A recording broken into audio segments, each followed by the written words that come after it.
programmers! Today we're going to learn a little bit about neural networks. With this cool website, playground.tensorflow.org, we can experiment with building our neural network without having to write a single line of code.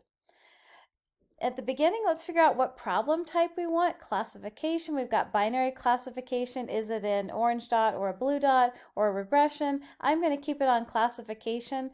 And there's some hyperparameters up here that we can adjust. The learning rate, different activation functions. I'm going to start with linear activation function.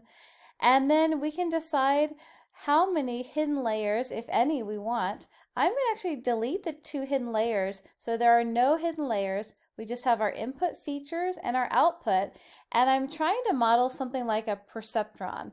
When it was first built, there were just features that have different weights on them, and as you train the system, you'll adjust the weights until you get smaller and smaller error. So if you hover over these lines that go from the input, the features to the output, those random weights will be adjusted as we train our system. There's different patterns that we can work on. I'm going to start with the easiest one to train. In the bottom left corner, if you hover over it, it says it Gaussian. If I want to separate the blue and the orange dots, I could just draw a line through here and our system will be able to figure that out quickly by adjusting how much weight it gives to the x1 and the x2. And the x1, you can see this little graphic here. The orange part is the negative part, and we can see like 0, 0 is right here in the middle, and anything to the left of that on the x-axis would be this orange part it's showing here, and anything to the right is the blue part.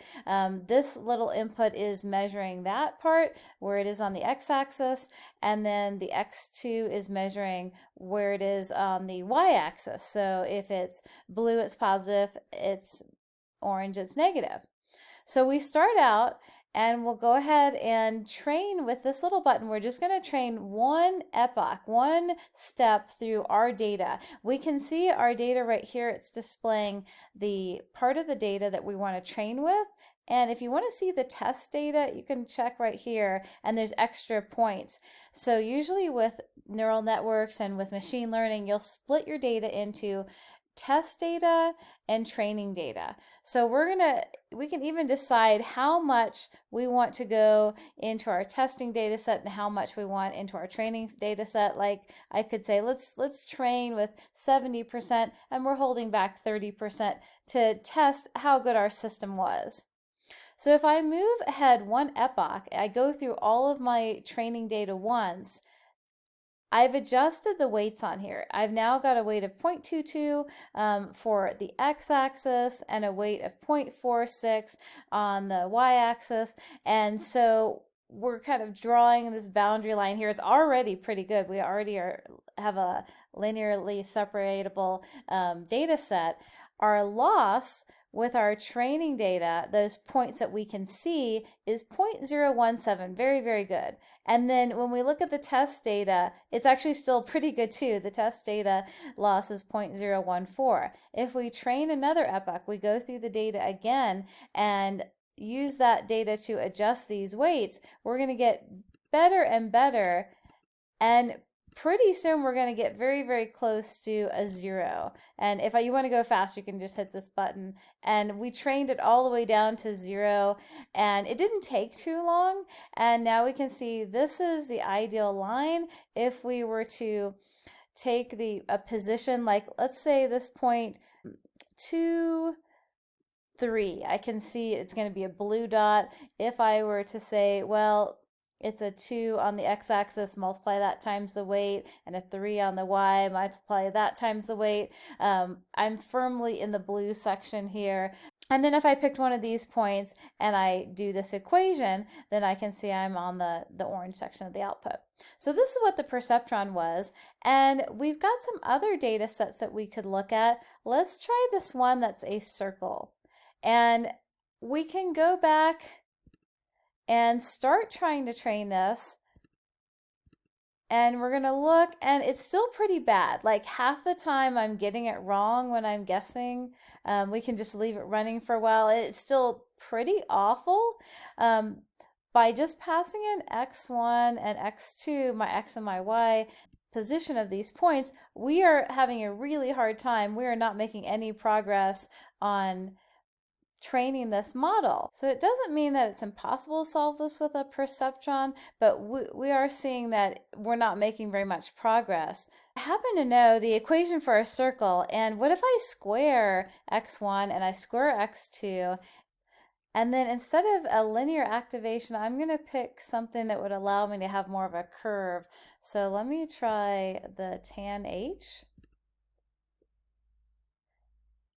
And now it's working. So even with a perceptron with just two inputs, as long as I've done some feature engineering and I've done some math on my features, I end up getting almost a perfect separation of the blue dots and the orange dots. And I can see for all my test data, it's working really, really well. If we try one of the other problems though, let's try this problem. This one is a lot harder to handle. I'm having no luck when I use this activation function. I could go back to the linear activation and putting in x1 and x2, and that's not going to have any luck. I'm still getting a pretty bad training loss.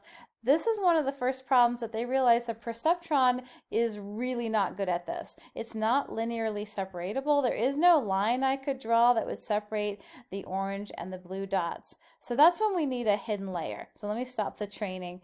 So let's add a hidden layer and we can decide how many neurons we want.